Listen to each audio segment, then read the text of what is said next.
Hello guys, welcome to my channel. And ఇవాళ మనం లస్సీ చేయబోతున్నాం. హైదరాబాద్లో అసలు మనకి మంచి లస్సీ దొరకదు, ఎందుకంటే దాంట్లో పెరుగు వేస్తారు, ఐస్ క్రీమ్ వేస్తారు, అది మనకి అస్సలు నచ్చదు. ఈరోజు మనం రబడీతోని అదే పాలకోవాతోని ఒక మంచి లస్సీ చేయబోతున్నాం. ట్రై చేయండి, మీకు చాలా బాగా నచ్చుతుంది. ఇంగ్రీడియంట్స్ ఒకసారి చూసుకుందాం. ఫస్ట్ వచ్చేసి పాలకోవా. మీరు ఒక లీటర్ అయినా మీకు ఎంత కావాలంటే అంత మిల్క్ తీసుకొని బాగా హీట్ చేస్తే మీకు ఒక థిక్ కన్సిస్టెన్సీ వస్తుంది. ఆ థిక్ కన్సిస్టెన్సీలోని కొంచెం షుగర్ వేయాలి.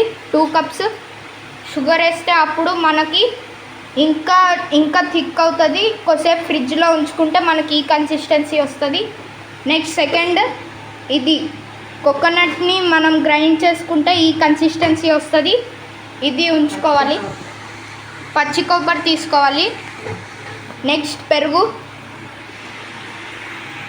దీని తర్వాత పైన వేసుకోవడానికి కాజు బాదాం ఇంకా ఆల్మండ్స్ తీసుకుంటున్నాం. ఫస్ట్ మనం పాలకోవా ఇంకా పెరుగు వేసుకోవాలి ఒక మిక్సీ జార్లోకి.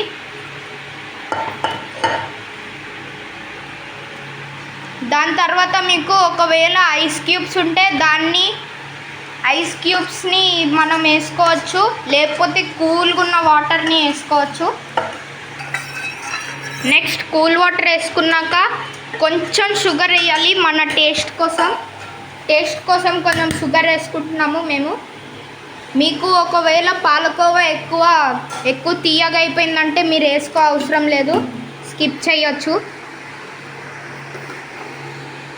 అండ్ ఇక్కడ 2 స్పూన్లు వేసుకుంటున్నాం.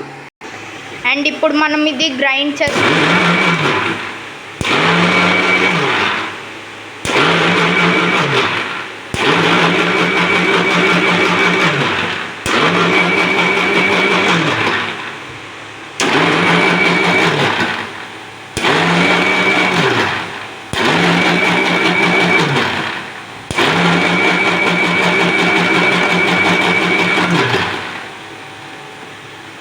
మనం గ్రైండ్ ఎందుకు చేసుకుంటున్నామంటే ఇది మొత్తం అంటే పాలకోవా సరిగ్గా ఉండదు కదా, మొత్తం సాలిడ్ ఫామ్లో ఉంటుంది.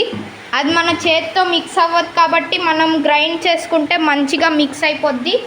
ఈ కన్సిస్టెన్సీ ఉంటుంది లస్సీ. ఇగో చూసుకోవచ్చు. అండ్ మన లస్సీ అయితే రెడీ అయిపోయింది. ఇప్పుడు గ్లాస్లో వేసుకుంటాం.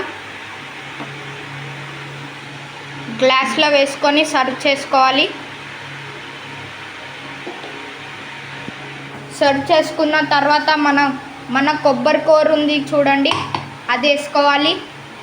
ఇంకా మనకి కాజు బాదాం ఉంది కదా, అవి కూడా వేసుకోవాలి. మీకు వేరే వెంటైనా కావాలంటే టూటీ ఫ్రూటీస్ కానీ లేకపోతే ఏమైనా కావాలంటే అవి వేసుకోవచ్చు, ఎక్స్ట్రా యాడ్ చేసుకోవచ్చు.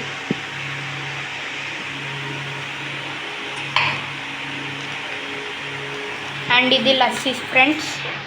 ఇంకా మేము ఎక్స్ట్రా ఒక టూటీ ఫ్రూటీ యాడ్ చేసుకుంటున్నాం చూడండి.